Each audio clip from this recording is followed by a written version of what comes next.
I bought this kit at Hobby Show, the All Japan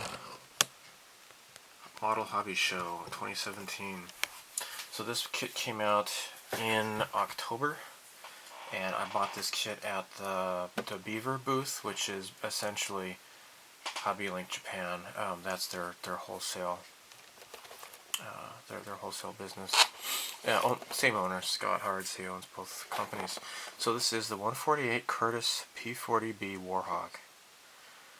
Very happy about this. I've wanted to get this since it came out. I think it was like October or so of 2016.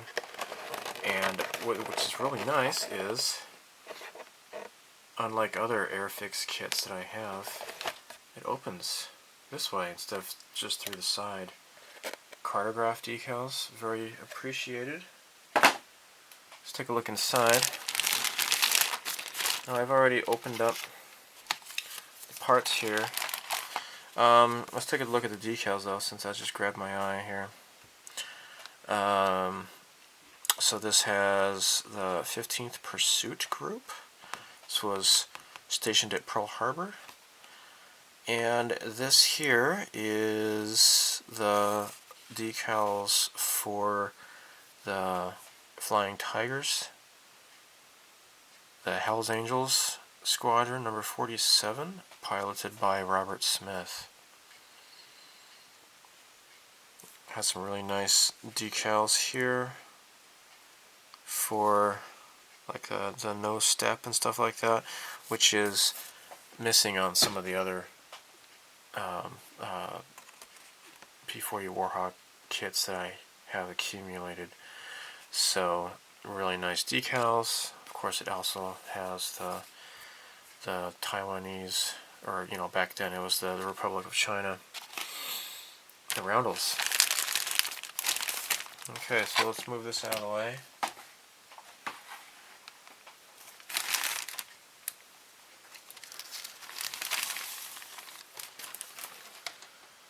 So, I am not going to remove this from its bag. I want to keep this nice and safe.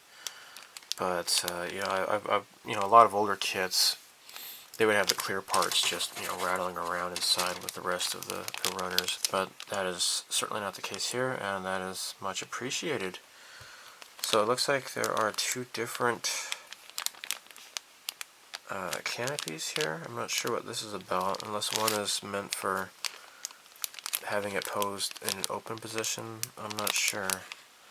They look identical, so I'm not really so sure about that. Parts 11 and 12. Maybe we'll take a look at that later in the instructions.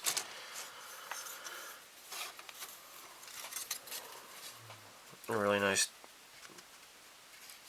panel lines. Really nice. The plastic doesn't feel as intriguing as the 172 one. I really like the feeling of that plastic. This is kind of just more typical, I suppose. I don't know what's going on with that. Maybe it's just the mold release that I feel on there that feels so neat. But definitely, since this is not a Japanese kit, I would have to wash this off. So, very nice, very nice, very nice. And this is really cool. I don't think I've ever seen this done with any Japanese company, but it has this rounded sprue here. That's really cool. Alright, now this is really cool. This is super cool. This is detail for the inside of the cockpit. That is great. That is so cool. Now, of course, there is molded detail for the gauges and such, which is really, really great. Very happy to see that. Really, really cool. Looks like there are two different choices of seats. I guess depending on if you're going to do it as the Pearl Harbor or the Flying Tigers, or maybe there's two different types to choose from. Now this has the tires that are for on the ground. I don't know, maybe that's a little bit done too much, I think. I think maybe they kind of look like flat tires if you look at it. I don't know. I'm not so sure if I like that or not. And here are the engines, the exhausts here on either side of the engine cowling. I don't know what this is about. Now here you have the pilot.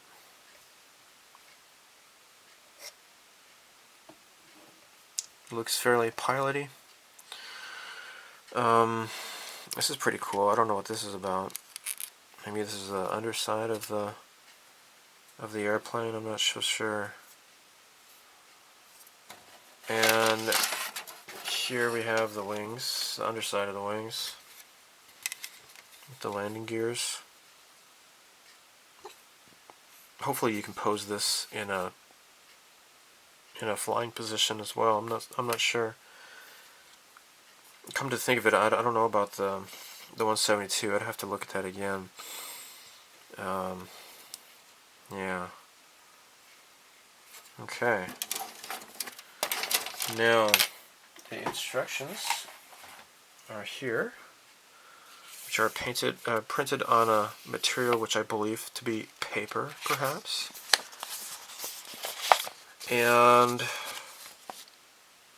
the painting instructions are, as always, in Homebrew colors, and which doesn't really do anything for me because I don't know. I think Homebrew might try to come back into Japan, perhaps.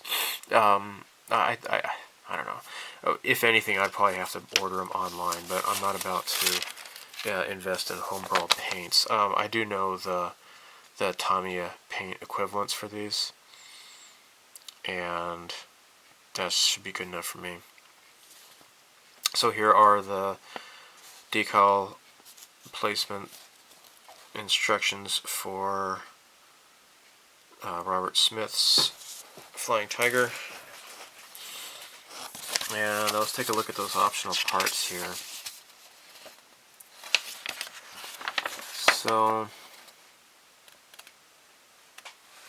assembly instructions. You have different stuff here in different colors apparently. The 6, I think that's the paint callouts, isn't it? For 6? I don't know.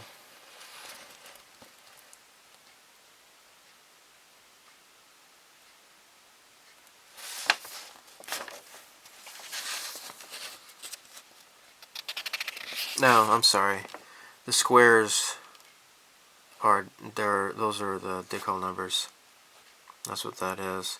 The A11, A04, I believe, is the paints.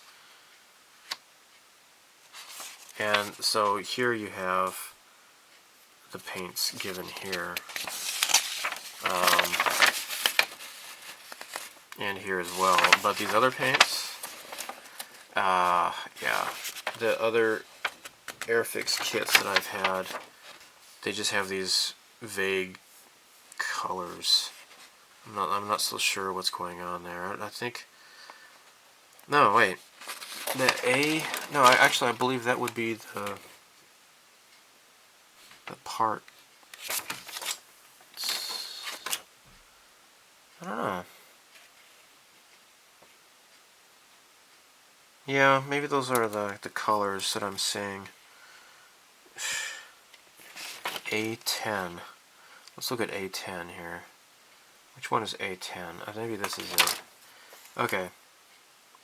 Please forgive me. I'm not like a huge Airfix fan, and I know that'll probably infuriate people. But yeah, the A10. So the part numbers are circled, and this must be the paint colors. So where do I find, what is paint number 62? Please tell me. It does not tell me here. And it does not tell me here. So, okay, even for you diehard Airfix fans, you have to admit that that is kind of kind of useless, really. It does not do anything for me. So I can't even just look at the paint printed on the instructions here. It doesn't tell me what it is. I would have to look up that paint number on the internet or something to find out. And sorry, but I think that's fairly lousy. They need to make that apparent. So anyhow, here we have paint number 72, whatever that may be. I don't know. I don't get Humbrol in my country.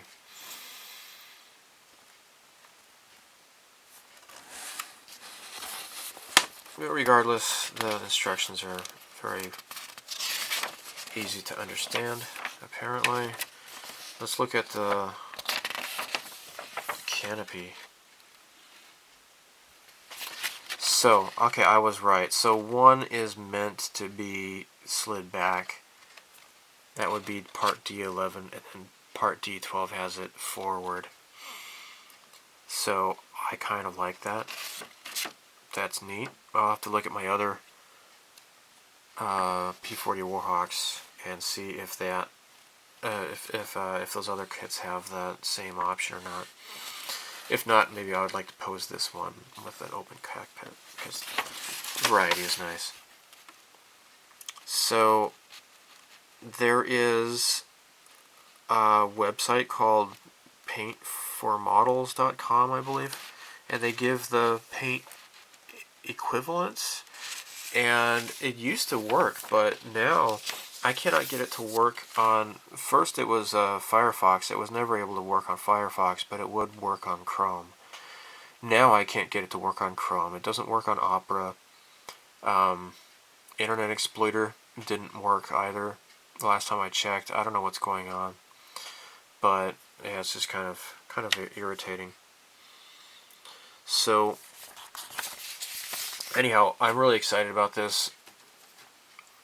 I think this possibly might be the best detailed P-40 Warhawk in 1/48 scale. I know there is I think they're called Bronco models, and that is a rather pricey kit. I do not yet own that, but it is a Flying Tigers kit as well. So yeah, maybe eventually I might buy that one, but for now this is a really neat looking kit. Now I've looked at some other unboxing videos, and they call them reviews. There's no way I can review this kit without actually building it first, so I'm not going to call this a review or whatever, okay? If you want me to review, I would say that, the parts are made out of plastic, the instructions are made out of paper, and the decals are cartograph. I'm not going to review this. So, but in terms of the detail, this is pretty nice. Very cool stuff. So I'm glad I finally got this kit. I've been wanting to buy this kit for over a year now, and yeah, I got mine at Hobby Link Japan.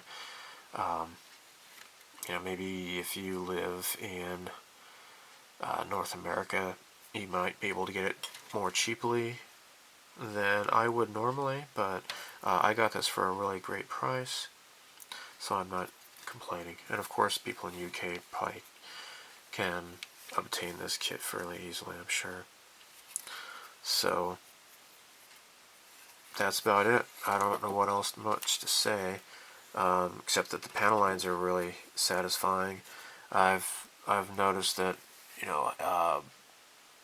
Hasegawa kits, the panel lines can be kind of rather shallow, and I'd be afraid of kind of losing the detail perhaps if I lingered the airbrush in one place for too long or so. But this seems to be a pretty neat kit, so I'm happy I bought it. So thanks for watching. Bye.